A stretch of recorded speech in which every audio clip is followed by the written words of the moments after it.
Alrighty, it's time to go over the latest from the Outriders team, as yesterday we got another patch from the PCF squad, and it did seem to bring in some much needed fixes, while others were either not able to be included in this one, or at the last minute were identified to have issues with the implementation, and due to that fact, they really didn't come off too well.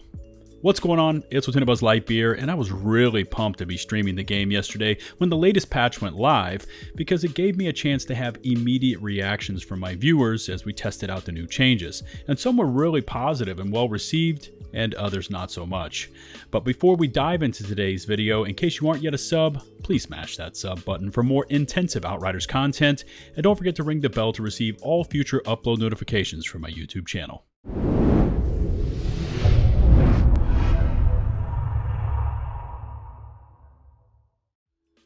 Now, we were expecting this patch to go live earlier this week, but while it was in the final testing phases, the devs noticed a significant amount of crashes appearing that would essentially cause the game to crash like 1 in every 3 attempts, which is not such a good ratio.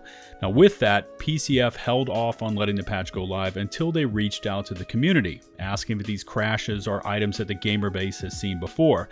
And since they were known issues by the players, the patch was moved to yesterday, Thursday, and that's what we need to take a look at. Now, first up was the latest round of fixes for Xbox users, and yes, we are still talking about Xbox users having sign-in issues, but they've been really plagued with incredibly long sign-ins ever since this game went live, and from what I've been reading over on Reddit, this latest round of changes has really helped out those affected. Now, according to EDub 2020 over on Reddit, Xbox sign-in improvement works for me. It cut my sign-in times from, I guess, basically over 90 seconds to sub 10 seconds. Nice one. And this certainly is a good sign for Xbox users. At least those affected will finally be able to get into the game in a somewhat quick manner. Hopefully this can be marked off the to-do list by the studio and they can just move on and concentrate on these other pressing matters. Also in this patch were several changes to the Matchmaker system, something I personally never have attempted to use, but nevertheless, the team has added in a system that lists players that have not interacted with the game for 2 minutes as AFK, and because of that, they will be excluded, I guess, from appearing into the Matchmaker system or pool. Also in here was a system that can determine if you are interacting with, say, NPCs, or maybe configuring your skills, like if you're in your skill tree, classes, or just build crafting, which is not considered AFK, versus just being in your menus or dialogue options, which actually is considered AFK. Now, once again, I really don't recommend to ever use the in-game matchmaker, and instead just join a Discord community, like the one I always mention towards the end of my Outriders uploads, because even though they seem to have improved this whole AFK protection mechanic system, there is still no method for you to matchmake for a specific activity that you want to target. You may want to hit CT15 content, and the matchmaker places you in with players that are currently hitting CT3s, and so it really just becomes a big situation. Again, join a Discord and rid yourselves of this headache.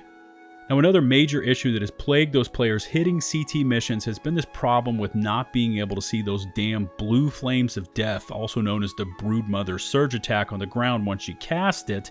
And so you have no idea if you're actually standing in the flames, and you just end up getting melted, and you have no idea where from. So the patch notes state that the visibility of those attacks are improved. And so I decided to test this one out on a CT15 prior to recording this video while on Coliseum. I killed off all the other NPCs and I just waited for the final Broodmother to cast that surge attack, and I personally don't know here, but it really doesn't look any different to me. And maybe you can comment about this in the video description below. Does this look any different to you?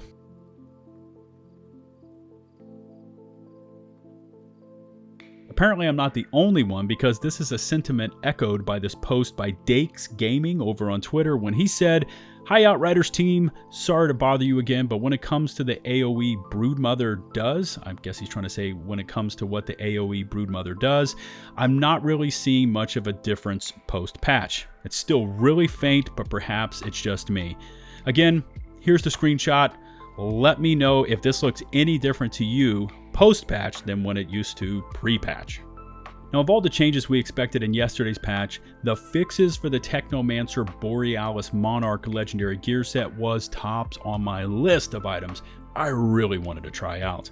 I had farmed all the necessary pieces and it was just all set up for stream, and then unfortunately we got hit with a really late statement from the team that the 90% bonus damage proc was working intermittently.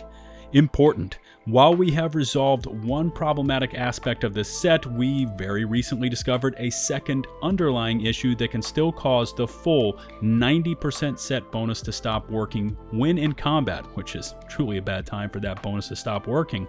Unequipping and re-equipping the set can help temporarily resolve this. We apologize for this confusion and are already working on a resolution to this second issue. Reading that statement was truly disappointing, and this was a sentiment actually echoed by the comm dev, the Arkan, Outriders community manager, when he posted this. Erg, and there's a lot of G's and H's in here. Finding that second Technomancer Borealis just this morning was super frustrating for us. Really sorry about this, everyone, and he's got a frowny face. We've already trying to see if we can cram the second fix for it into our next patch, hopefully they can, which has already entered into its test cycle and will hopefully be ready soon. So this one is again being tabled until they can figure it all out, but I at least have all the pieces ready to go once it is fixed and ready to retest. Continuing on, and I don't want to read out word for word the rest of the bug fixes, but as always, I will include a link to all the Reddit posts I'm referencing in the video description. Needless to say, there are fixes for Hunt the Prey, all sorts of Devastator skills, and of course accolades that were previously bugged and not showing as completed.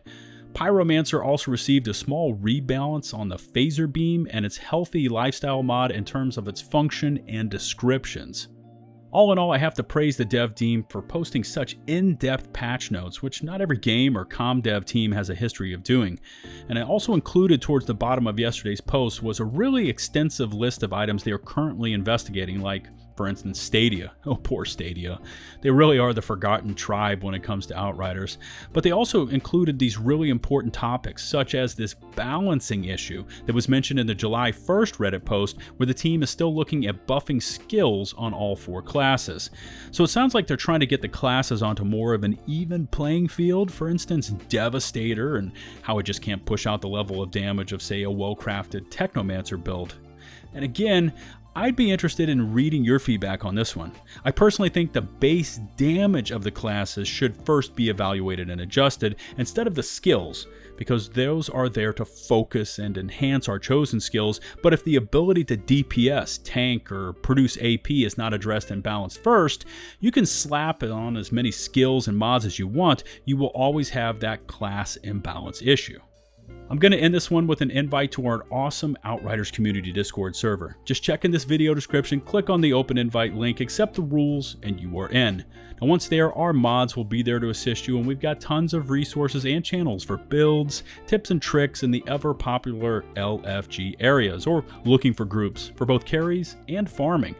Don't get frustrated with that limited matchmaking system of the game, which after a lengthy wait is still probably going to place you into a group that is either not doing the activities you want or is already AFK. Just join our Discord and be in a competent group, using mics in a free voice chat room, hitting your desired content in a matter of minutes. Our Discord is designed to help you enjoy this game the way it was meant to be enjoyed. Trust me when I say that in that Discord, we've got every angle of Outriders covered for you, and a whole lot more. As always, I look forward to reading your feedback in the comments section below. Don't forget to smash that sub button and ring the bell to receive all future upload notifications from my channel.